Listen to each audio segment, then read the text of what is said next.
Hello students, how are you? Welcome to biology class. Myself Neetu Sharma, your biology teacher. We are studying chapter 13 of NCERT book, that is Why Do We Fall In. In last session we have already studied about the definition of health, what do you mean by the health, and what are the essential factors which are responsible for getting good health. Today we are going to study about the types of diseases. But before starting this point or this topic, I want to tell you that how you conclude that you are diseased or any person get diseased. कैसे पता चलेगा किसी person को कोई disease है? तो क्या होते हैं जब पर्सन इन्फेक्टेड हो जाता है या उसकी बॉडी माल फंक्शनिंग करने लग जाती है, जो भी एबनॉर्मलिटीज उसकी प्रॉपर फंक्शनिंग में होती है, तो वो एबनॉर्मलिटीज कुछ सिम्टम्स के द्वारा शो की जाती है, कुछ एविडेंसेस हमें दिखने लग जाते हैं, जैसे फीवर आना, हेडेक होना, स्टमक एक होना. तो ये जो एविडेंसेस हमें मिल रहे हैं दैट आर कॉल्ड सिम्टम्स. ठीक है, इसको हम क्या कहेंगे? सिम्टम्स कहेंगे. अब सिम्टम्स से हमें ये चीज नहीं पता चलती कि हमें किस टाइप की डिसीज हुई है. हमें ये तो पता चल जाता है कि हमारी बॉडी में कहीं ना कहीं कोई एबनॉर्मलिटीज है, कोई ना कोई दिक्कत है, पर एक्चुअली ये एबनॉर्मलिटीज किस कारण से है उसका स्पेसिफिक रीजन हमें सिम्टम्स से नहीं पता चल सकता. जैसे हेडेक की बात करें तो हेडेक हमें ब्लड प्रेशर के कारण भी हो सकता है, हमारे स्टमक अपसेट के कारण भी हो सकता है, या फिर किसी इन्फेक्शन के कारण भी हो सकता है, कोई मॉस्किटो बाइट हो गया या कोई इस तरह का इंसेक्ट बाइट हो गया, उसके कारण भी हमें हेडेक हो सकता है. तो एक हेडेक सिम्टम है जो डिफरेंट डिसीजेस को इंडिकेट कर रहा है. देखिए, एक ये कॉमन एविडेंस दे रहा है डिसीज के बारे में कि कोई ना कोई एबनॉर्मलिटीज आपकी बॉडी में है.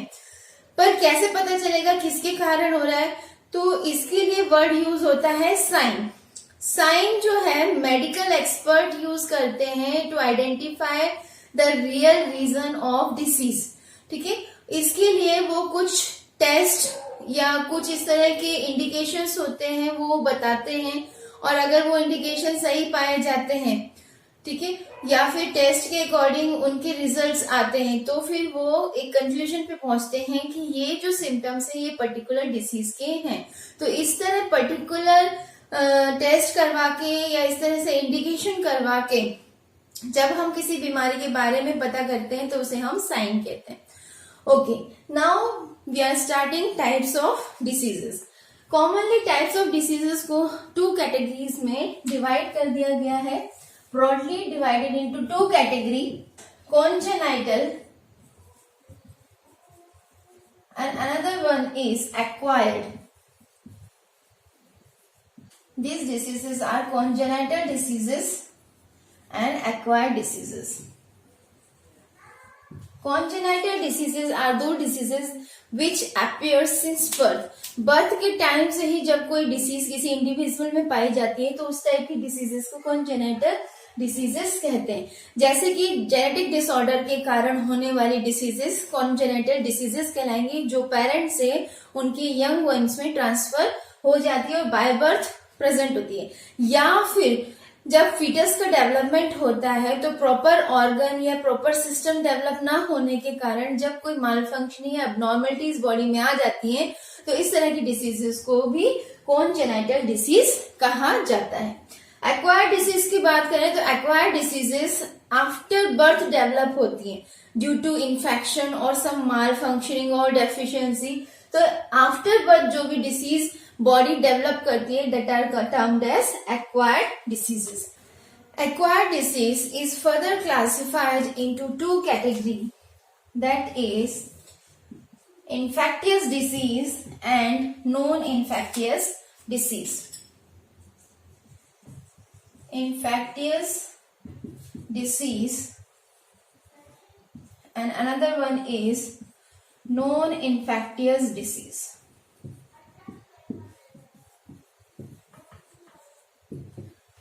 Infectious diseases are caused due to some infections, due to some pathogens, vectors, etc. Non-infectious diseases are those diseases which occurs by some factor other than pathogens. Okay, infectious diseases को हम other name से भी जानते हैं, that is communicable disease. It is also termed as communicable disease because it is getting communicated from unhealthy person to healthy person. Non infectious diseases को हम non communicable diseases की category में रखते हैं बिकॉज यहाँ पर ऐसा कोई फैक्टर नहीं है जो कि इन डिसीजेस को अनहेल्दी से हेल्दी में ट्रांसमिट कर सके. इन्फेक्टियस डिसीजेस को हम फर्दर क्लासिफाई कर सकते हैं 2 कैटेगरीज में बिकॉज यहाँ ट्रांसमिशन मेन है और ट्रांसमिशन ऑफ डिसीज की बेसिस पे हम इसको क्लासिफाई कर रहे हैं. एक होता है बेटा contagious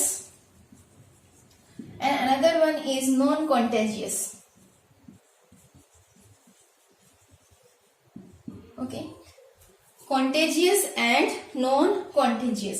Contagious diseases are those diseases which are transmitted directly or indirectly. Transmitted directly. Okay. Non-contagious diseases are those diseases which are not directly transmitted, or we can say not directly transmitted. ये direct transmission नहीं होता पर ये किसी न किसी vector या pathogen के कारण हो सकता है. जैसे कि मान लीजिए चिकन पॉक्स है. अगर किसी इंडिविजुअल को चिकन पॉक्स है और आप इसके कांटेक्ट में आ गए, फिजिकल कांटेक्ट में आ गए, आपने उसको टच कर लिया, तो ये वायरस हेल्दी पर्सन में भी ट्रांसमिट हो सकते हैं. नॉन डायरेक्ट की बात करें, नॉन डायरेक्ट में जैसे वाटर के थ्रू हो रहा है, किसी मॉस्किटो बाइट के थ्रू हो रहा है, या कंटेमिनेटेड फूड के कारण ये वेक्टर इंटर कर रहा है, पैथोजन इंटर कर रहा है, तो इस तरह के डिसीजेस नॉन कॉन्टेजियस डिसीजेस के अंदर आ जाएंगे. जैसे कि कोलेरा है, ठीक है, कोलेरा है, टाइफॉइड है, ये सब इस तरह की डिसीजेस होती हैं. नॉन इन्फेक्टियस डिसीजेस की बात करें तो ये नॉन कम्युनिकेबल है. ये इन्फेक्टेड पर्सन से हेल्दी पर्सन में ट्रांसमिट नहीं होती बल्कि किसी इंडिविजुअल में इंटरनल फैक्टर्स के कारण, जैसे हार्मोनल चेंज हो गया, जेनेटिक डिसऑर्डर हो गया, माल न्यूट्रिशन हो गया, इस तरह के जो इंटरनल फैक्टर्स हैं उनके कारण होने वाली डिसीजेस होती हैं. और इसमें कई कैटेगरीज आती हैं जैसे कि डेफिशिएंसी डिसीज हो गई, डेफिशिएंसी डिसीज, और maybe some genetic disorder, और we can say organ damage or injury,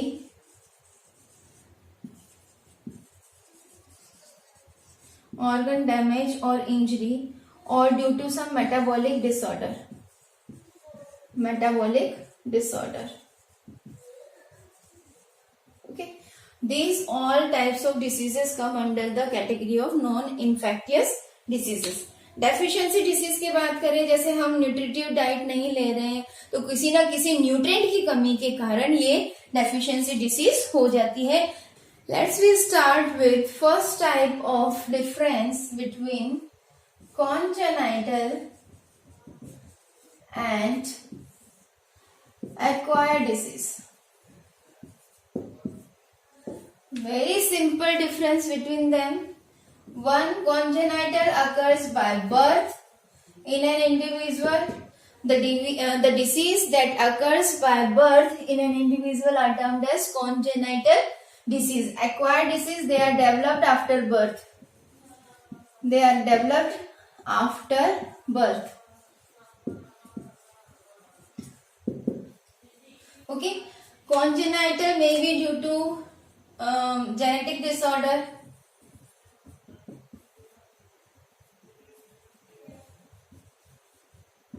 or organ underdevelopment, or due to some gene related problem, or due to genetic mutation. Okay, these are some diseases that occurs in a individual by birth. They are not recoverable. इनकी recovery नहीं होती है. ये as it is रहती है, treatment और recovery इसकी नहीं होती है। यहां हम बात करें डेवलप्ड आफ्टर बर्थ की, डेवलप्ड आफ्टर बर्थ, तो इसमें आप देख सकते हो ड्यू टू सम डेफिशिएंसी और due to some infections, okay, maybe due to some injury, ये सब डिसीजेस इसमें होती हैं। दे मे और मे नॉट बी रिकवरेबल। ठीक है, ये एक्वायर्ड और कॉन्जेनाइटल के बीच में डिफरेंस है। इसमें आप एग्जांपल में डाउन्स डिसीज दे सकते हो, डाउन सिंड्रोम जो होता है, सिंड्रोम, और इस तरह के कई सिंड्रोम्स होते हैं जो बाय बर्थ इंडिविजुअल प्रोड्यूस होते हैं, और ये क्रोमोसोम्स की जो मल्टीप्लिकेशन होता है उसमें कुछ डिस्टरबेंस आ जाती है, उस कारण से ये सिंड्रोम्स प्रोड्यूस हो जाते हैं। एक्वायर्ड में आप कोई भी एग्जांपल दे सकते हो, कोई भी डेफिशिएंसी डिसीज दे सकते हो या इन्फेक्टियस डिसीज दे सकते हो। तो मैं यहाँ पे कोलेरा लिख देती हूँ एक तो, और दूसरा डेफिशिएंसी डिसीज में स्कर्वी लिख देती हूँ, बिकॉज यहाँ पे ब्रॉड कैटेगरी आ रही है एक्वायर्ड डिसीजेस में। तो ये तो हो गया common difference between congenital and acquired diseases. Next we have to study about the difference between infectious and non-infectious disease. Infectious or communicable disease. Another one is non-infectious or non-communicable disease.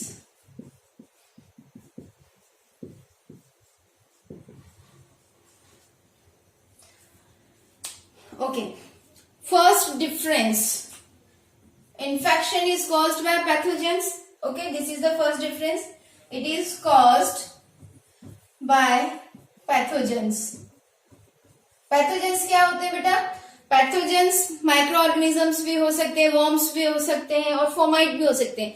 Fomite का क्या होता है कि जब कोई infected person किसी सामान को हाथ लगा दे और फिर कोई हेल्दी पर्सन उसी सामान को यूज करे, तो सामान के जरिए, किसी आर्टिकल के जरिए ये इन्फेक्शन ट्रांसमिट होता है। जैसे कि अभी कोविड-19 में हो रहा है, किसी भी इन्फेक्टेड सामान को छीने से ये इन्फेक्शन हो रहा है। तो these are caused by pathogens, जिसमें फॉर्माइट, वर्म्स भी इंक्लूड होते हैं, पैरासाइट्स भी इंक्लूड होते हैं। नॉन इन्फेक्टियस की बात करें, यहाँ पर पैथोजेंस तो इन्वॉल्व नहीं होंगे, पर कुछ अदर फैक्टर्स इन्वॉल्व होंगे। Caused by factors, different factors हैं, जैसे डेफिशिएंसी डिसीज होगी, जेनेटिक डिसऑर्डर हो गया, इंजरी होगी, इस तरह के फैक्टर्स यहाँ पे रिस्पॉन्सिबल है। Caused by factors other than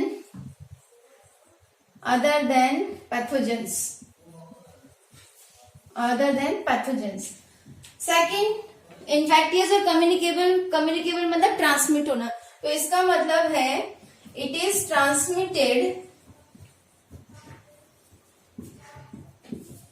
from unhealthy to healthy person. ठीक है, पर नॉन इन्फेक्टियस और नॉन कम्युनिकेबल मतलब यहाँ कोई भी ट्रांसमिशन इस तरह का नहीं है। There is no such transmission here.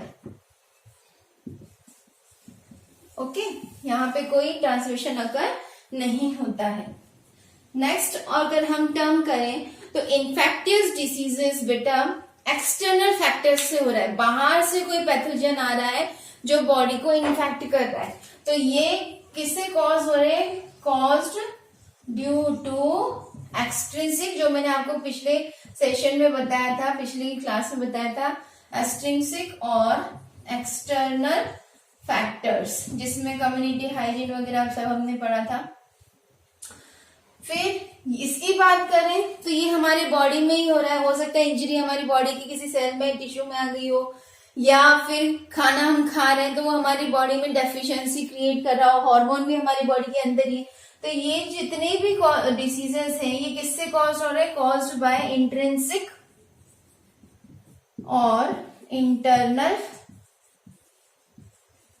Factors. तो इनके कॉज कैसे हैं? अंदरूनी है। ठीक है, इनके कॉज कैसे हैं? अंदरूनी है। क्लियर है? अब यहाँ पर मेन चीज ये है कि कम्युनिकेबल डिसीज है, मतलब एक अनहेल्दी से हेल्दी में ट्रांसमिट हो रहा है।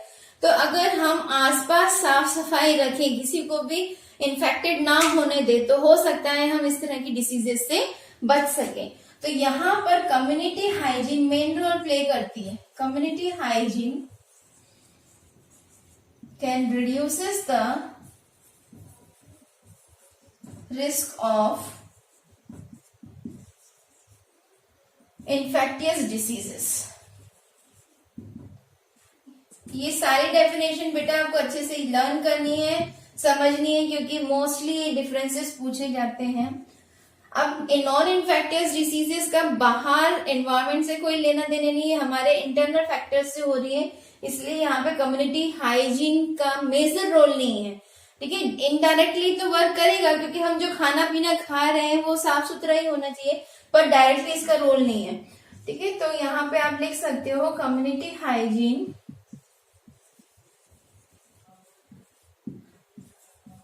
Does not play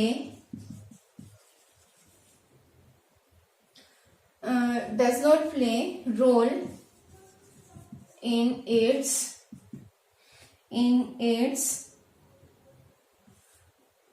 occurring। Okay, तो ये हो गया बेटा इन्फेक्टियस और नॉन इन्फेक्टियस के बीच में डिफरेंस। अगर कम्युनिकेबल और नॉन कम्युनिकेबल डिसीज के बीच में डिफरेंसेस पूछे तो यही डिफरेंसेस वहां पे भी यूज होंगे। नेक्स्ट जो हमें डिफरेंस पढ़ना है बेटा वो पढ़ना है एक्यूट और क्रॉनिक डिसीज के बीच में। Let's we see acute word. अब आप बहुत इजी तरीका बता रहे हो याद रखने का, ताकि आप डिफरेंस करने में मिस्टेक ना करें। Acute word is short word and chronic word is longer word. तो यहीं से आप याद कर लो, शॉर्ट वर्ड है इसका मतलब ये डिसीजेस शॉर्ट टर्म के लिए होती है, and chronic diseases are those diseases which are long term diseases. तो फर्स्ट आपका यही डिफरेंस है, these diseases are short term diseases, मतलब थोड़े टाइम के लिए होती है और जल्दी रिकवर हो जाती है। These are short term diseases, और ये क्रॉनिक लॉन्ग टर्म डिसीजेस हैं जो काफी लंबे समय तक बनी रहती हैं बॉडी में। ठीक है, these are long term diseases. अब शॉर्ट टर्म डिसीजेस हैं तो रिकवरी जो है शॉर्ट पीरियड में पॉसिबल होती है। तो यहाँ पे आप लिख सकते हैं सेकेंड डिफरेंस में, patient get recovered completely। Okay, patient जो है completely रिकवर हो जाता है, पर लॉन्ग टर्म डिसीजेस जो है इसमें पॉसिबिलिटी कम होती है रिकवरी की। ठीक है, रिकवर अगर हो भी जाए तो वो कंप्लीटली रिकवर नहीं हो जाता, कहीं ना कहीं वीकनेस या टायर्डनेस उसकी बॉडी में बनी रहती है। तो patient does not recover completely. ये नेक्स्ट आपका डिफरेंस आ गया, यहां पर कंप्लीटली रिकवर नहीं होता। ठीक है, कुछ ट्रेस अमाउंट ऑफ डिसीज रह जाती है बॉडी में जो परेशान करती है, क्योंकि यहाँ ऑर्गन पे अटैक हो रहा है। ठीक है, यहाँ पे ऑर्गन डैमेज नहीं होता, नो ऑर्गन डैमेज। यहाँ पे कोई भी ऑर्गन या टिश्यू डैमेज नहीं होता, और इस तरह की डिसीजेस में पॉसिबिलिटी है, पॉसिबिलिटी ऑफ टिश्यू और ऑर्गन डैमेज। इस तरह की बीमारियां किसी टिश्यू या ऑर्गन को डैमेज कर सकती हैं। क्लियर है बच्चों? ये हो गया आपके 3 डिफरेंसेस। अब जो नेक्स्ट डिफरेंस है वो क्या है? एक्यूट में वेट लॉस नहीं होता, there is no weight loss, क्योंकि ये कोई हीलिंग डिसीजेस हैं, तो यहाँ पे पेशेंट का वेट लॉस ज्यादातर देखने को नहीं मिलता है। पर क्रोनिक डिसीजेस की बात करें तो यहाँ पर पेशेंट की बॉडी में वेट लॉस की प्रॉब्लम आमतौर पे देखी जाती है। ठीक है, जो है वो है it does not cause long term bad effect, जिसमें ऑर्गन डैमेज शामिल है। ठीक है, इसमें कोई भी ऑर्गन डैमेज नहीं होता है और किसी भी तरह का लॉन्ग इफेक्ट बाद में देखने को नहीं मिलता। यहां पे देखने को मिलता है long term bad effects produces. यहाँ पे हो सकता है बहुत सारी दिक्कतें हो जाए आफ्टर रिकवरी के बाद भी, क्योंकि इतनी हाई डोज की मेडिसिन लेनी पड़ती है रिकवरी के लिए कि कहीं ना कहीं उन मेडिसिन के ही साइड इफेक्ट्स बॉडी में रह जाते हैं। एग्जाम्पल हम देखें तो जैसे कि कॉमन कोल्ड है, ठीक है, कफ, कॉमन कोल्ड, कफ, ईचिंग ले सकते हैं जैसे रिंगवॉर्म वगैरह हो गया, है ना, फंगल इन्फेक्शन हो गया, स्किन डिसीज में कोई भी। तो इस तरह के जो डिसीजेस हैं वो एक्यूट डिसीजेस की कैटेगरी में आती हैं। क्रोनिक डिसीजेस में क्या आ जाएगा, जैसे कि डायबिटीज है, ठीक है, एड्स है, कैंसर है, ये सब क्रोनिक डिसीजेस की कैटेगरी में आते हैं। आपकी बुक में कुछ डेफिशिएंसी डिसीजेस के नाम दे रखे हैं चार्ट में, वो आपको लर्न करना है। कुछ एग्जांपल्स मैं आपको बता देती हूँ, ये बहुत इंपॉर्टेंट है, इसका क्वेश्चन पॉइंट, तो आपको इनको याद करना है। तो कुछ डेफिशिएंसी डिसीजेस मैं आपको बता रही हूँ जिन्हें आपको ये लर्न करना है। जैसे कि प्रोटीन की जो कमी हो जाती है, प्रोटीन की डेफिशिएंसी हो जाती है, तो इसमें क्वाशियोरकर नाम की जो बीमारी है ये हो जाती है। ठीक है, या फिर कार्बोहाइड्रेट एंड प्रोटीन ये कंबाइंड फॉर्म में जब होते हैं, इनकी जब डेफिशिएंसी होती है कंबाइंड फॉर्म में, क्योंकि ये एनर्जी गिविंग न्यूट्रिएंट है, तो इससे जो होने वाली बीमारी है दैट इज मैरास्मस। ओके, फिर विटामिन ए की कमी से नाइट ब्लाइंडनेस, ये कॉमन टर्म्स आपको बता रही हूँ, कॉमन डिसीजेस। इसके अलावा जीरोफ्थेल्मिया, ये भी विटामिन ए की कमी से होता है। फिर हम देखते हैं विटामिन बी की कमी से होने वाले, ठीक है, तो विटामिन बी की कमी से जैसे बेरी बेरी है, ये तो आपने सुना ही होगा। फिर विटामिन B7 नियासिन जिसे कहते हैं, उसकी कमी से पेलेग्रा हो रहा है ना, पेलेग्रा हो रहा है। फिर हम देखें विटामिन B12 की कमी से एनीमिया हो जाता है, ठीक है, सेलुलर एनीमिया होता है। फिर आयरन की कमी से भी एनीमिया होता है, ये ब्लड में हीमोग्लोबिन कम हो जाता है ना, हीमोग्लोबिन कम लेस हो जाता है, दैट कॉज एनीमिया।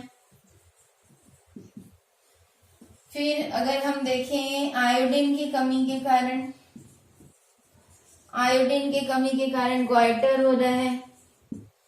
और हम देख सकते हैं विटामिन डी की कमी के कारण रिकेट्स, ऑस्टियोपोरोसिस, आर्थराइटिस, इस तरह की प्रॉब्लम्स हो सकती हैं। फिर आप और बात कर सकते हो विटामिन के की कमी के कारण, इसमें जो ब्लड क्लॉट नहीं बनते, है ना, ब्लड की जो क्लॉटिंग होती है उसमें अफेक्ट होता है, क्लॉटिंग अफेक्टेड। फ्लोरीन की कमी के कारण, फ्लोरीन की कमी के कारण डेंटल कैरीज हो जाती है, दांतों में पीलापन आ जाएगा और दांतों में छेद होने, कैरीज होना शुरू हो जाएगा, कैरीज होना शुरू हो जाएगा, डेंटल कैरीज। तो ये कुछ डेफिशिएंसी डिसीजेस हैं जो हमारे खाने में किसी न्यूट्रिएंट की कमी के कारण ये प्रॉब्लम्स होती हैं। पैथोजेंस कॉजिंग डिसीजेस,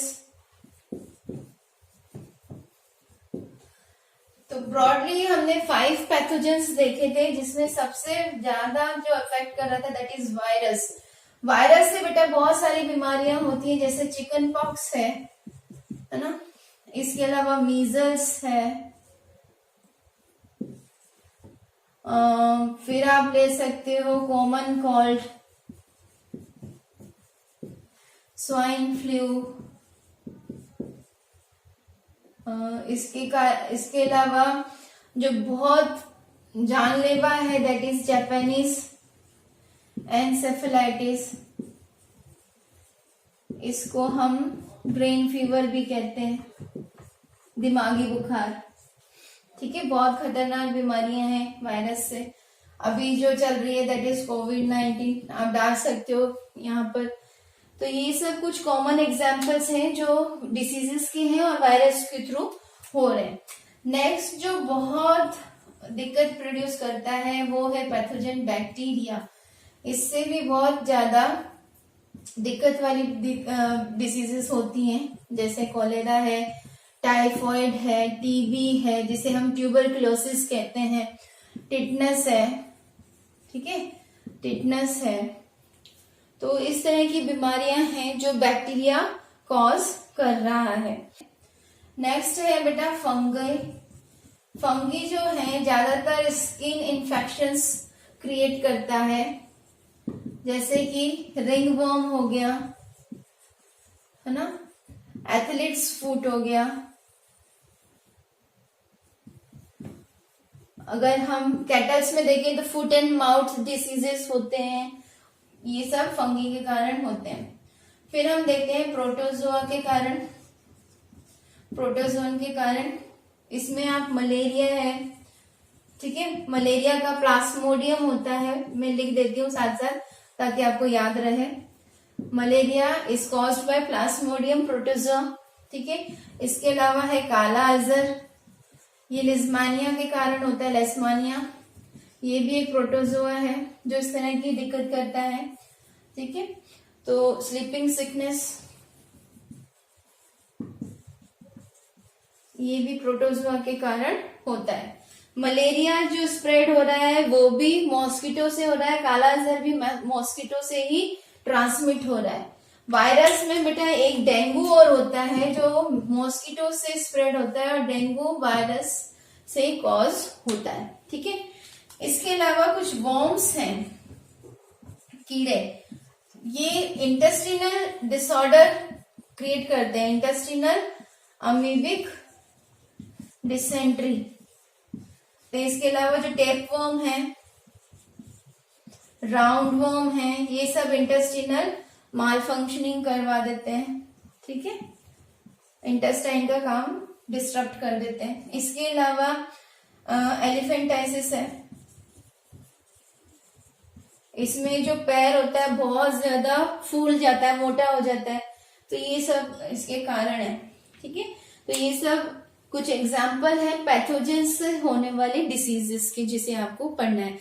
यहाँ तक बेटा आज मैं एंड अप कर रही हूँ। आज के लिए इतना ही। Till then goodbye and be safe. Thank you very much.